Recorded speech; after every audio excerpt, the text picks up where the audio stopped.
Waalaikumsalam warahmatullahi wabarakatuh. Sebelumnya mengucapkan minal aidin wal faizin, mohon maaf lahir dan batin.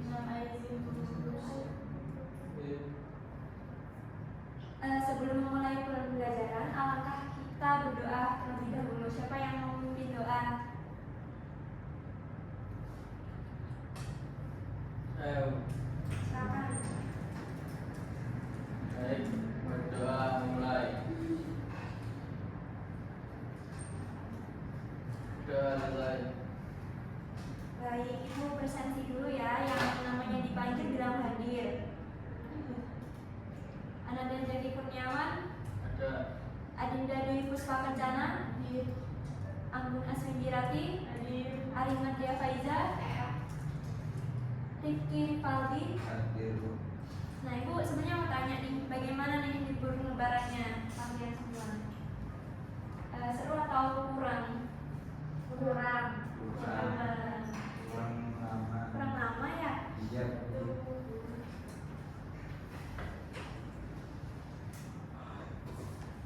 Teman-teman, Ibu juga mau tanya nih, teman-teman udah pernah pas lebaran kemarin berkunjung ke desa atau ke kota atau gimana? Saya tinggal di desa, Bu. Puspa? Kalau saya mudik ke desa. Oh, Faiza? Kalau saya tinggal di kota, tapi keluarga saya banyak di desa, Bu. Jadi udah familiar ya sama yang namanya kota. Nah, materi kita kali ini itu berkaitan sama desa dan kota.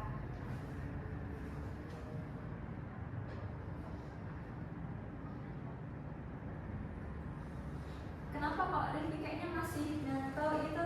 Aku menjadi tugas di malam, Bu. Tugasnya banyak. Ya lumayan sih. Lain kali dicicil ya biar nggak ngantuk. Ya, Bu. Ke kamar mandi dulu cuci muka.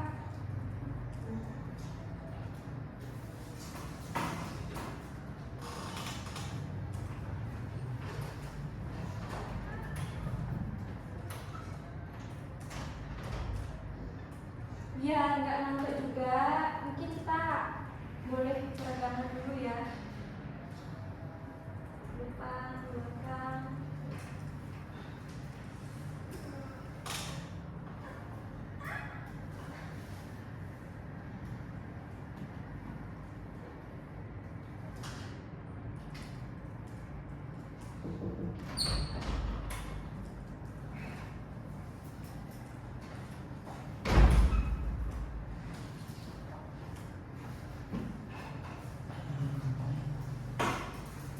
Oke, udah lengkap semua. Ayo dibuka buku paketnya halaman 216. Nah, sebelum kita memulai pembelajaran, kita harus tahu nih apa tujuan kita hari ini. Tujuan kita belajar hari ini tuh teman-teman selain mengetahui tentang definisi desa dan kota, diharapkan juga lebih paham dan berkontribusi terhadap perkembangan desa dan kota.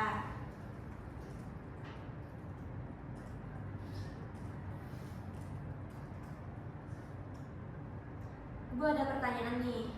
Kenapa sekarang banyak orang dari desa pindah ke kota? Mungkin bisa jawab Rifki. Jadi desa tuh gak ada wifi, Bu. Jadi gak ada kualitas supaya bisa ngikutin terus. Jadi di kota semuanya bisa lagi. Jadi saya teknologinya itu ada banget. Tidak salah dengan itu.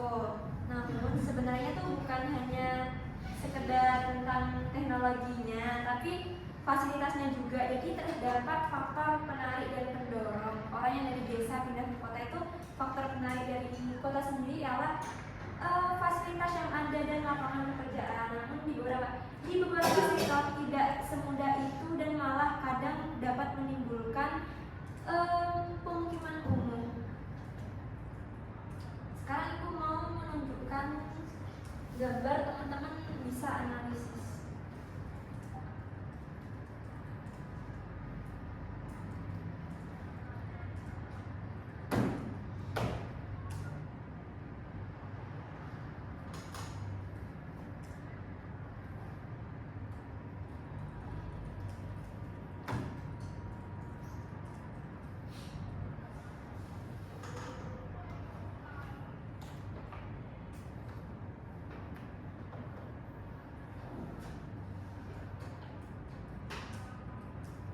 ini terdapat gambar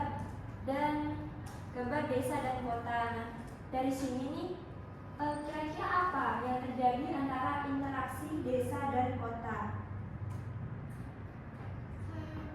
Silakan Frida. Interaksi desa dan kota terjadi karena adanya kebutuhan ekonomi dan sosial. Bisa. Terus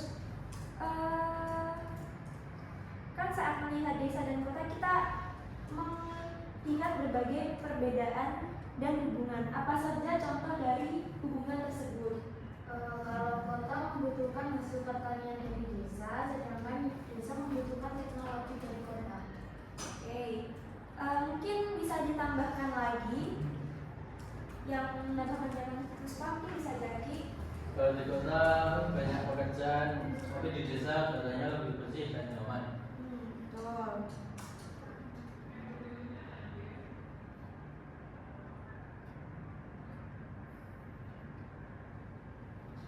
Tadi kita sudah membahas mengenai mengapa orang bisa pindah ke kota. Sekarang, bagaimana jika desa lebih maju? Apakah orang masih akan pindah?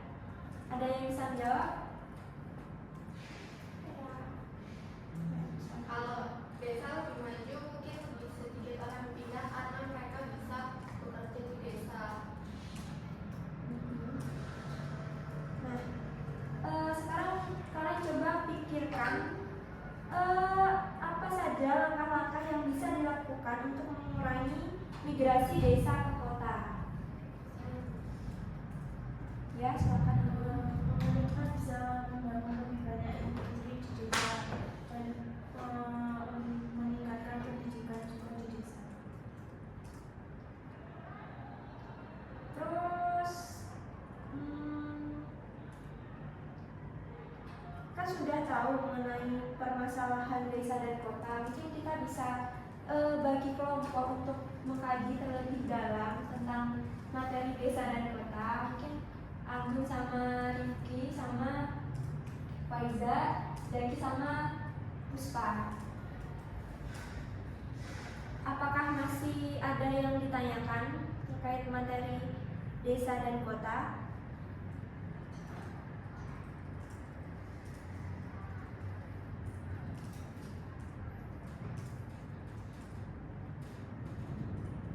Oh, jika tidak ada, untuk tugas minggu depan bisa membuat infografis.